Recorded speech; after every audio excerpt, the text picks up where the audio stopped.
हरे कृष्णा, राधे राधे। स्वागत है आप सभी का गोविंद भजन चैनल पर। आज के इस वीडियो में हम सुनेंगे बृहस्पतिवार की व्रत कथा।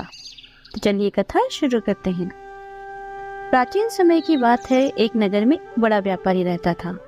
वह जहाजों में माल लदवाकर दूसरे देशों में भेजा करता था। वह जिस प्रकार अधिक धन कमाता था उसी प्रकार दिल खोलकर दान भी करता था। परंतु उसकी पत्नी अत्यंत कंजूस थी। वह किसी को एक दमड़ी भी देने नहीं देती थी। एक बार सेठ जब दूसरे देश में व्यापार करने गया तो पीछे से बृहस्पति देव ने साधु वेश में उसकी पत्नी से भिक्षा मांगी। व्यापारी की पत्नी बृहस्पति देव से बोली, हे साधु महाराज, मैं इस दान पुण्य से तंग आ गई हूँ। आप कोई ऐसा उपाय बताए जिससे मेरा सारा धन नष्ट हो जाए और मैं आराम से रह सकूं। मैं ये धन दान धर्म में लुटता हुआ नहीं देख सकती। बृहस्पति देव ने कहा, देवी तुम बड़ी विचित्र हो। संतान और धन से क्या कोई दुखी होता है? अगर अधिक धन है तो इसे शुभ कार्यों में लगाओ। कुंवारी कन्याओं का विवाह करवाओ, विद्यालय और बाग बगीचों का निर्माण करवाओ। ऐसे पुण्य कार्य करने से तुम्हारा लोक और परलोक सार्थक हो जाएगा। परंतु साधु के इन बातों से व्यापारी की पत्नी को खुशी नहीं हुई। उसने कहा, मुझे ऐसी धन की आवश्यकता नहीं है जिसे मैं दान में दूं। तब बृहस्पति देव बोले, यदि तुम्हारी यही इच्छा है तो तुम एक उपाय करना। शांत बृहस्पतिवार घर को गोबर से लीपना, अपने केशों को पीली मिट्टी से धोना, केशों को धोते समय स्नान करना, व्यापारी से कहना हजामत बनवाए, भोजन में मांस मदिरा खाना, अपने घर में कपड़े धोना। ऐसा करने से तुम्हारा सारा धन नष्ट हो जाएगा। इतना कहकर बृहस्पति देव अंतर्ध्यान हो गए। व्यापारी की पत्नी ने बृहस्पति देव के कहे अनुसार 7 बृहस्पतिवार तक वैसा ही करने का निश्चय किया। केवल 3 बृहस्पतिवार ही बीते थे कि उसकी समस्त धन संपत्ति नष्ट हो गई और वह परलोक सिधार गई। जब व्यापारी वापस आया तो उसने देखा कि उसका सब कुछ नष्ट हो चुका है। उस व्यापारी ने अपनी पुत्री को सांत्वना दी और दूसरे नगर में जाकर बस गए। वहां वे जंगल से लकड़ी काट कर लाता और शहर में बेचता। इस तरह वह अपना जीवन व्यतीत करने लगा। उसकी पुत्री ने दही खाने की इच्छा प्रकट की, लेकिन व्यापारी के पास दही खरीदने के पैसे नहीं थे। वह अपनी पुत्री को आश्वासन देकर जंगल में लकड़ी काटने चला गया। वहाँ एक पेड़ के नीचे बैठकर अपनी दशा पर विचार करने लगा। उस दिन बृहस्पतिवार था। तभी वहां पर बृहस्पति देव साधु के रूप में सेठ के पास आए। बोले, हे मनुष्य, तू इस जंगल में किस चिंता में बैठा है? तब व्यापारी बोला, हे महाराज, आप सब कुछ जानते हैं। इतना कहकर व्यापारी अपनी कहानी सुनाकर रो पड़ा। बृहस्पति देव बोले, देखो बेटा, तुम्हारी पत्नी ने बृहस्पति देव का अपमान किया था, इसी कारण तुम्हारा यह हाल हुआ है। लेकिन अब तुम किसी प्रकार की चिंता मत करो। तुम बृहस्पतिवार के दिन बृहस्पति देव का व्रत करो। 2 पैसे के चने और गुड़ लेकर जल के लोटे में शक्कर डालकर वह चरणामत और प्रसाद अपने परिवार के सदस्यों और कथा सुनने वालों में बांटो। स्वयं भी प्रसाद और चरणामत लो, भगवान तुम्हारा अवश्य कल्याण करेंगे। साधु की ये बात सुनकर व्यापारी बोला, महाराज, मुझे तो इतना भी नहीं बचता कि मैं अपनी पुत्री को दही लाकर दे सकूं।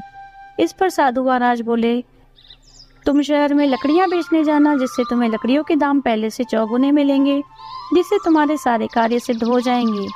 लकड़हारे ने लकड़ियां काटी और शहर में बेचने चल पड़ा।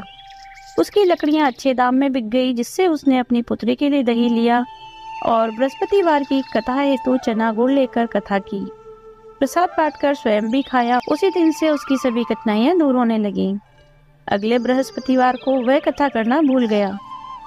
अगले दिन वहां के राजा ने एक बड़े यज्ञ का आयोजन कर पूरे नगर के लोगों को भोजन के लिए आमंत्रित किया।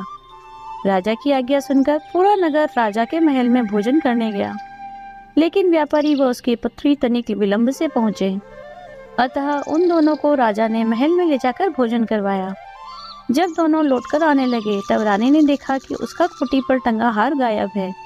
रानी को व्यापारी और उसकी पुत्री पर संदेह हुआ कि हार उन्होंने ही चुराया है।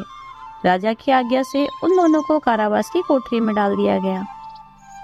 दोनों अत्यंत दुखी हुए। वहां उन्होंने बृहस्पति देवता का स्मरण किया। बृहस्पति देव ने वहां प्रकट होकर व्यापारी को उसकी भूल से अवगत करवाया। उन्हें सलाह दी कि बृहस्पतिवार के दिन कैद खाने के दरवाजे पर 2 पैसे मिलेंगे।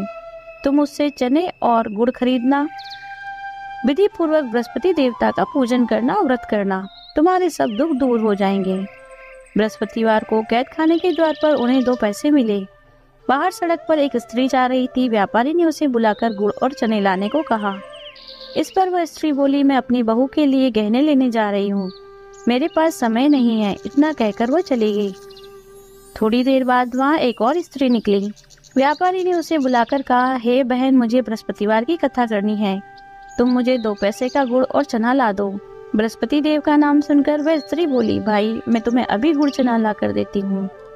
वैसे तो मेरा इकलौता पुत्र मर गया है, मैं उसके लिए कफन लेने जा रही थी, लेकिन मैं पहले तुम्हारा काम करूंगी। वह स्त्री बाजार से व्यापारी के लिए गुड़ चना लेकर आई, स्वयं भी बृहस्पति देव की कथा सुनी। कथा समाप्त होने के बाद वह बाजार से अपने पुत्र के लिए कफन लेने गई।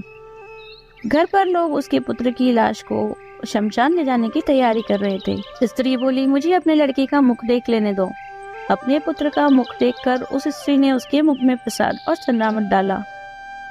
प्रसाद और चरणामृत के प्रभाव से वह पुनर्जीवित हो गया। पहली स्त्री जिसने बृहस्पति देव का निरादर किया था, जब वह अपने पुत्र के विवाह हेतु पुत्र वधू के लिए गहने लेकर लौटी, जैसे ही उसका पुत्र घोड़ी पर बैठा, वैसे ही घोड़ी ने ऐसी उछाल मारी कि वह घोड़े से गिरकर मर गया। यह देखकर स्त्री रो रो कर बृहस्पति देव से क्षमा याचना करने लगी। स्त्री की याचना से बृहस्पति देव साधु के वेश में वहां पहुंचकर कहने लगे, देवी, तुम्हें अधिक विलाप करने की आवश्यकता नहीं है, यह बृहस्पति देव का निरादर करने के कारण हुआ है।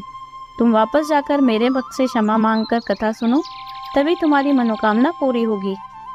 जेल में जाकर उस स्त्री ने व्यापारी से माफी मांगी और कथा सुनी। कथा के उपरांत वह प्रसाद और चरणामृत लेकर अपने घर वापस आ गई। घर आकर उसने चरणामृत अपने पुत्र के मुख में डाला। चरणामृत और प्रसाद के प्रभाव से उसका पुत्र भी जीवित हो गया। उसी रात बृहस्पति देव राजा के सपने में आए और बोले, हे राजन, तूने जिस व्यापारी को और उसकी पुत्री को जेल में रखा है वह निर्दोष है। तुम्हारी रानी का हार वहीं खूंटी पर टंगा है। सुबह हुई तो राजा रानी ने हार खूंटी पर लटका देखा। राजा ने उस व्यापारी और उसकी पुत्री को कैद से मुक्त कर दिया, उन्हें बहुत सा धन देकर विदा किया। उसकी पुत्री का विवाह भी ऊंचे कुल में करवा दिया, दहेज में हीरे जवाहरात दिए। इस तरह जो कोई भी मनुष्य बृहस्पति देव की कथा करता है, उनका पूजन करता है, भगवान बृहस्पति देव उनकी सभी मनोकामनाएं पूर्ण करते हैं।